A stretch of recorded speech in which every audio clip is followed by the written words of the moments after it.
Hello everyone and welcome back to Cloud's Fortresscraft Frozen Factory, Flattsburg, episode 22.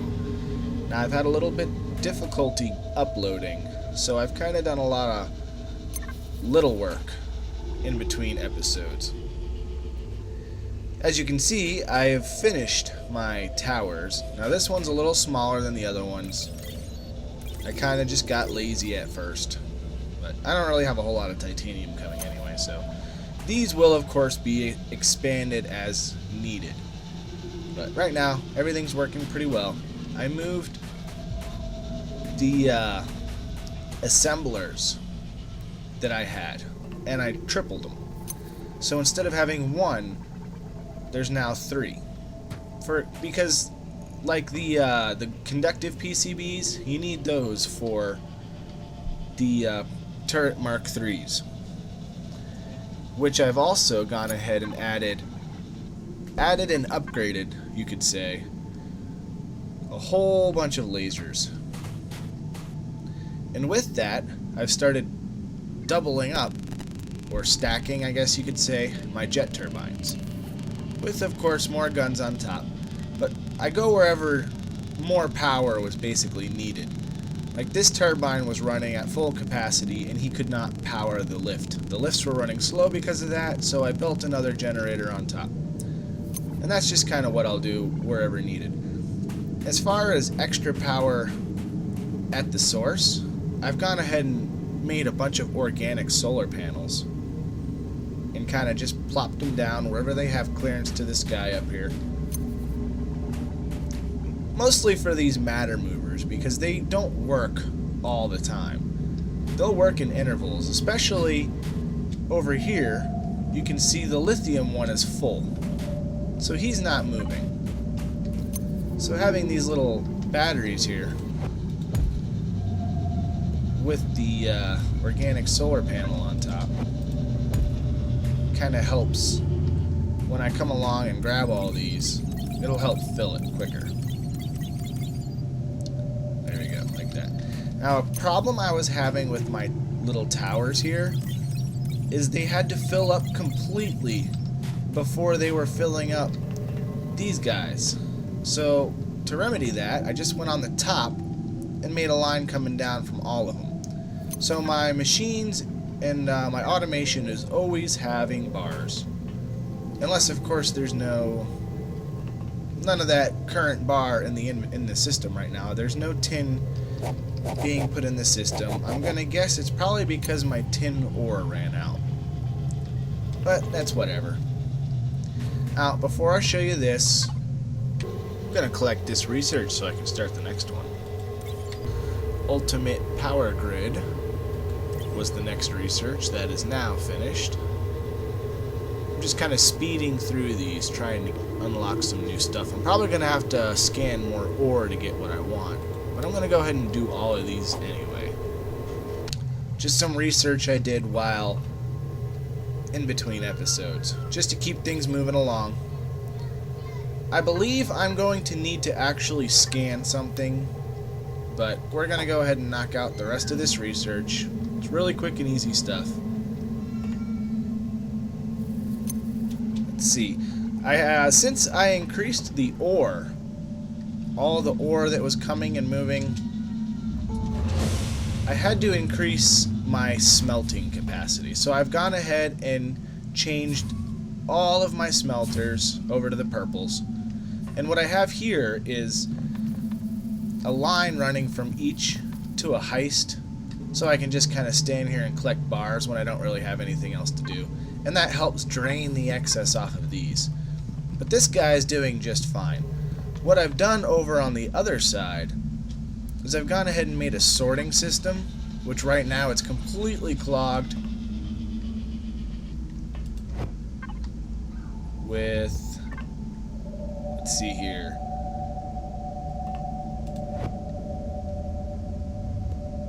gold bars. Okay, that's because I didn't finish setting up the new output system that I made. But basically, I've sorted everything now. So the Mark IIIs can hold 25 items before they have to go deliver it. So only titanium is coming out of here. Let me replace that. There. Titanium's coming out of there. Nickel is coming out of this side. And I have room for another one right here. As you can see, I have plenty here because I have mostly nickel going through. And then I need to put, I don't know if I have any in my inventory. Probably not. An input port right there. Which luckily I have automated. So I can just go to this little chest right here. Oh, 35. Goodness. That will be very useful when I need to make mass I/O boards. And just pop one there. And now the next time that gets full of gold, or now, I can actually show you. There we go. So we have gold coming out. Gold is the very minimum resource I have right now. This one we have more of. Titanium.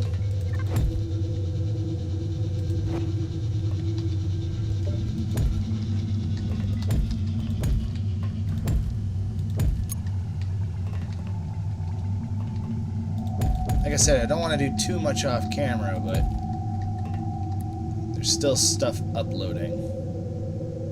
There we go. And of course, right now, titanium seems to be what is most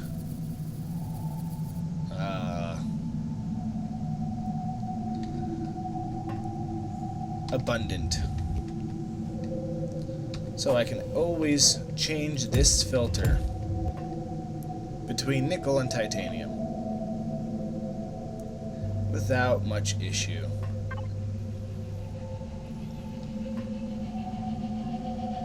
That's way faster than what I had. As long as it doesn't fill up. See, there's the problem with the filter system, is if one particular one fills up, it stops the whole thing. But if you just have them all running into their own, see, they're all full now because that was full up. Of course, there's nothing stopping me from doing this.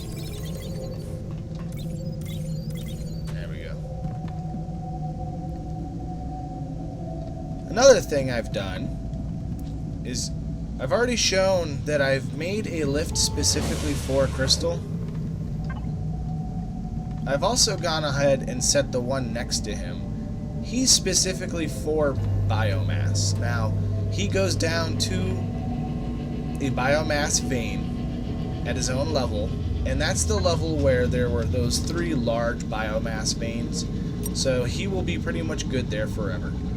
The rest of the cargo lifts now, I have freed them from the level they were at, and they are all basically, I think 600 and something. We can go check on that. I believe that's just about all Your base is under attack. I've done up here. If I missed anything, someone please yell at me. I need to increase my Falcor system, so I'm probably going to double the cryo hopper storage, sorting system that I have. As you can see, all the tracks are gone.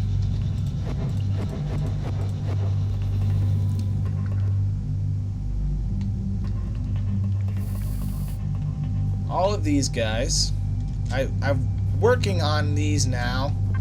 I've decided instead of just abandoning these 2, I'm going to keep them going down. Why not? And there's a couple more too. They'll come in handy, I'm sure. But the bulk of these continue down. Here's the biomass one. He's going up now. Pretty large deposits of biomass here. They'll be pretty set for a long time.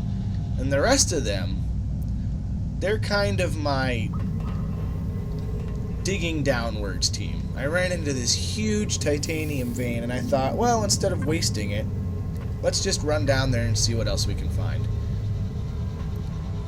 And then right next to it is another humongous titanium vein, which is also being mined. A pretty sizable gold vein. Now you can't see much here, but it's one of those weirdly shaped gold veins. There's probably not much left now.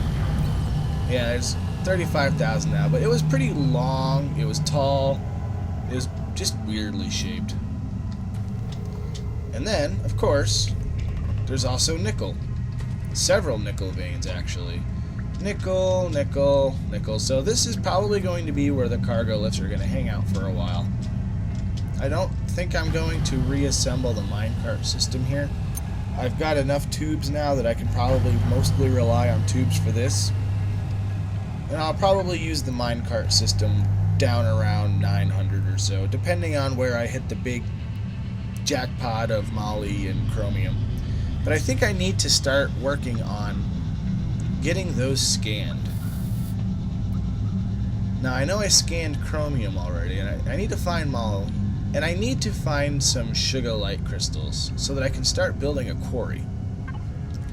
So I've kind of already shown everything that I've done. I'm going to continue. If I break through this titanium vein, I'm going to continue about half of these down. You know, I'm going to keep digging the tunnel downwards myself, and any more veins I run into, they're going to go ahead and clear out. I'm going to mine all of the ore, bring it all to the surface. I'm not going to waste it all. I'm not in that much of a rush, because I do still need the plenty of nickel and titanium before I even need to worry about the chromium and moly. I also ran into one of those little turret heads. If you get too close to it, it disappears. Yeah, see? Try to look at it too closely and it disappears. Those things are everywhere. So I basically just... this is what I've been doing. As far as these lasers go down, I'm going to do this. And as long as I can use turbines down here, I'm going to use turbines to excavate. Why not? I will, however, eventually be running huge amounts of power down here without manually creating it on site, because I know any day now I'm going to log on and my turbines won't work down here. So I'm going to prepare for that and have power lines set up.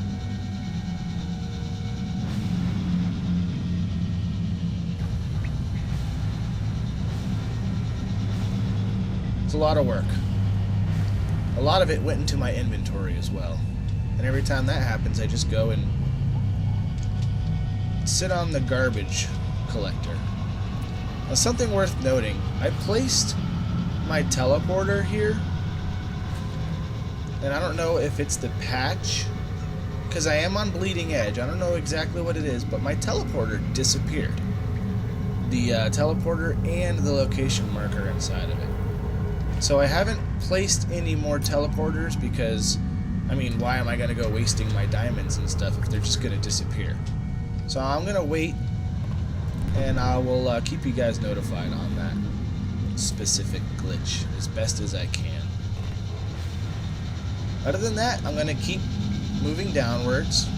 Hopefully I'm going to find some sugilite. If I do, you know, of course I'll record the interesting cavern that I find it in. But for the most part, I'm going to try not to come down here for the next day or so until, you know, I figure out what's going on with the teleporters, because it's quite a pain in the butt.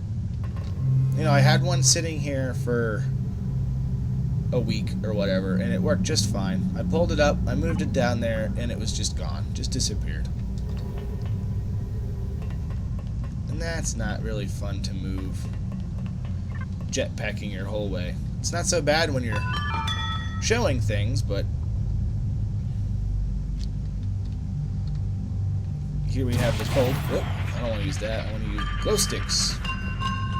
We now have the pipe running all the way to this fabulously large crystal vein. almost 300,000 crystal. That's pretty significant with crystal.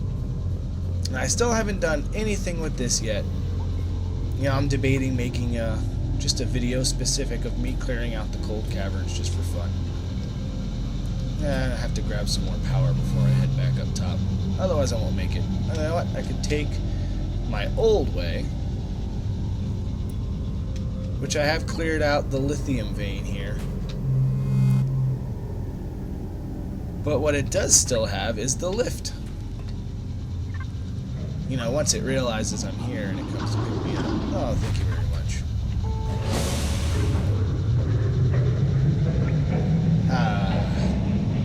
Haven't rode this in a while. Doesn't even go all the way to the top. Wow, what a thing to come out on. Okay, yeah, my CPH is going down. That's actually the first time in quite a while I think my missiles and everything could just not keep up with that. That was a lot. Oh yeah, we ran out of gold. Because even though we do have a vein tapped, it's not much. They just burn through that little amount very quickly. But of course I managed to gather like 20,000 gold bars, so this works for this. I will need to probably extend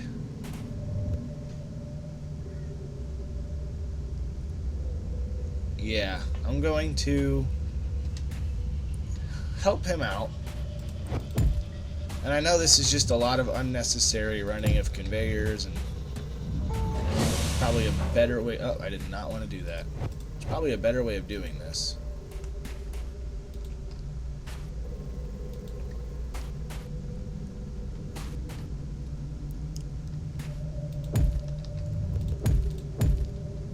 So here is my missile production, and he's just going to run straight into here and supplement the missiles. I'll probably run out of gold completely trying to keep these guys at bay.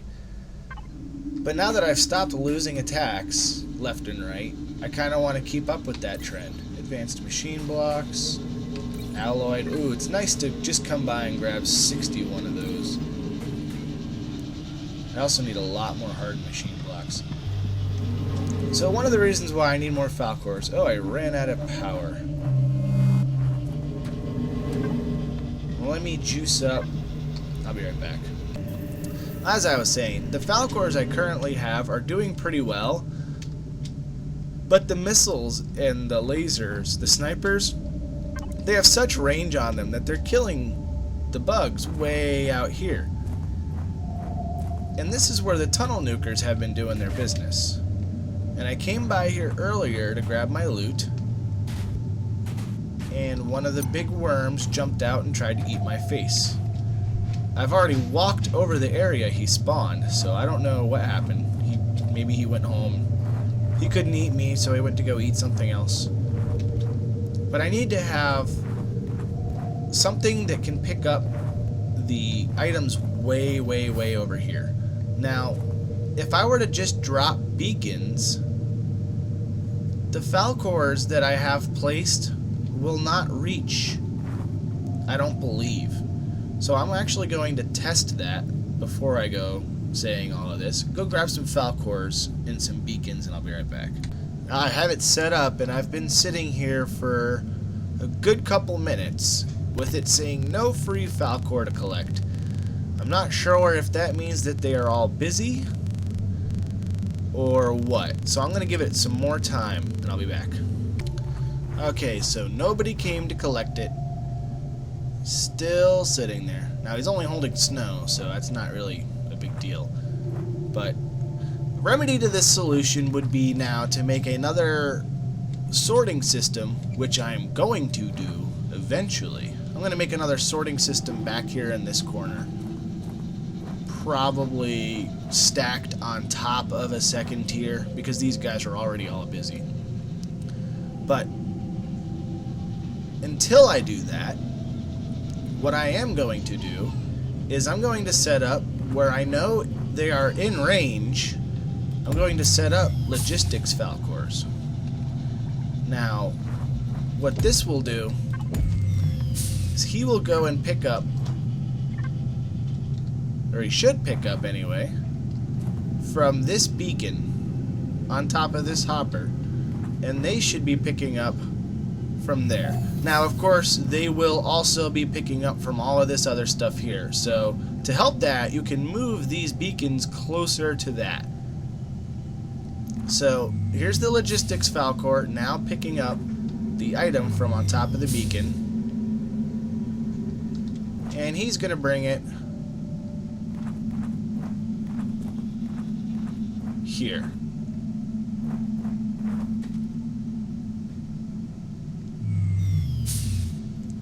There we go. And I'm not exactly sure how far these logistics Falcors go. So, you can obviously, I don't know how far they go, so I'm just going to, for now, because like I said, I'm not even going to keep this.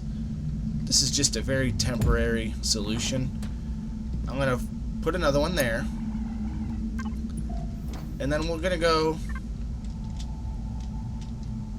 over here. And I'll probably have to move that second setup a little closer. This is completely full. So what we probably need, these are all full, so what we probably need is more reassemblers at the end of this line.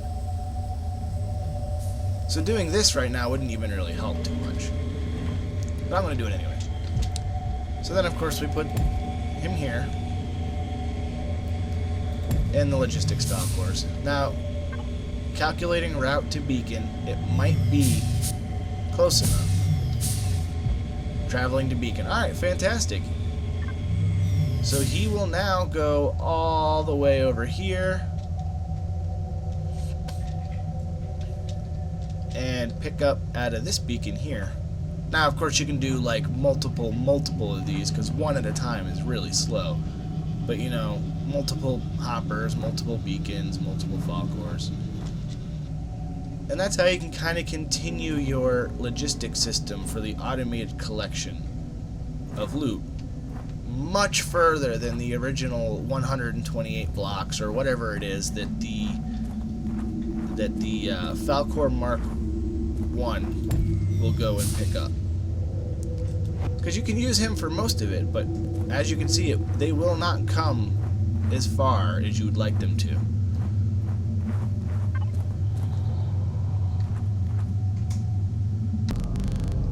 Okay, talking about things disappearing again. This is the third time I've had to replace this transport pipe. So I'm going to go ahead and type in my coordinates. -25, -24. Okay, -25, -27 is what I'm concerned about. And when I get down there next time, I'm going to check the coordinates of where that teleporter should be.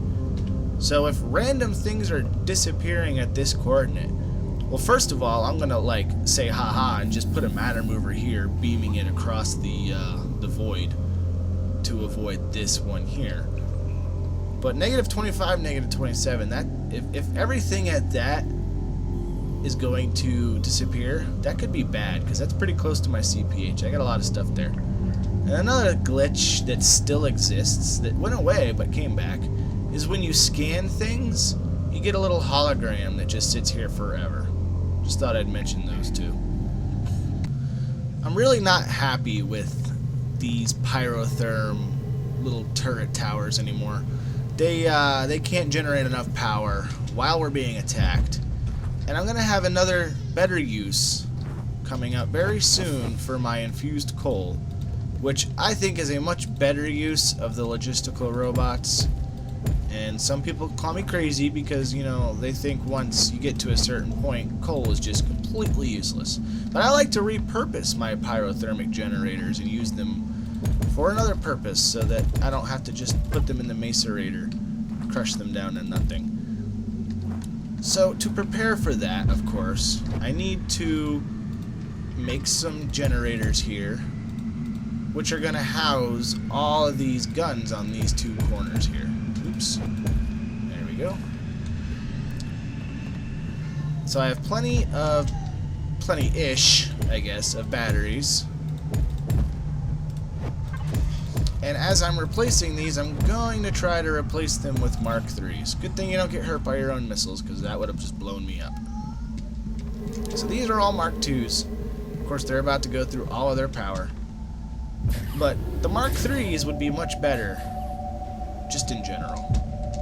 I think so, anyway. So I'm going to grab the eyes.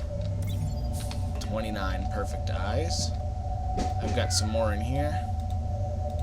Got an inventory to clear out. And I've got some more guns to make. First claim, then make. So we're going to start with these ones. The attacks from this side rarely ever make it this far because they have a significantly large amount of guns to go through over there. So we're going to start with these ones. Crafting. 21. Ah, that got us a lot more than I thought it would.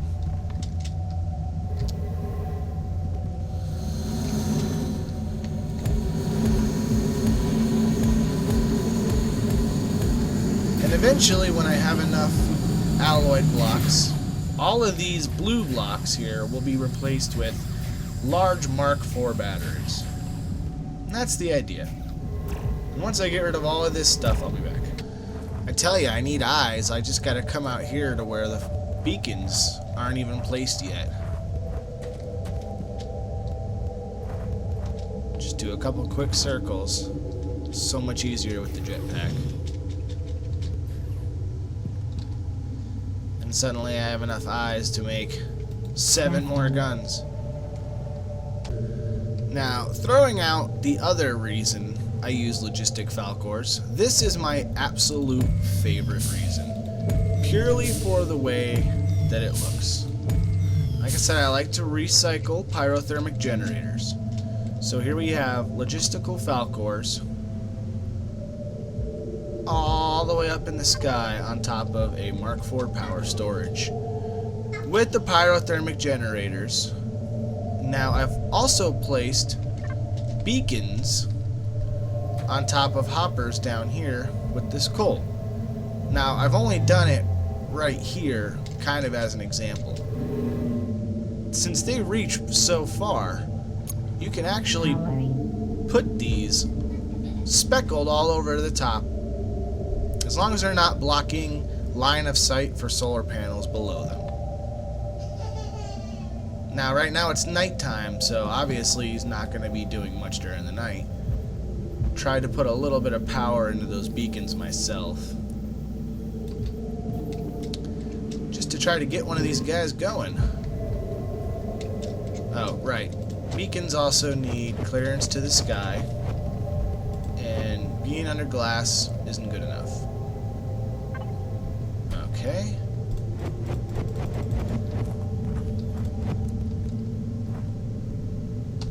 Here, have some more power. Oh, silly me.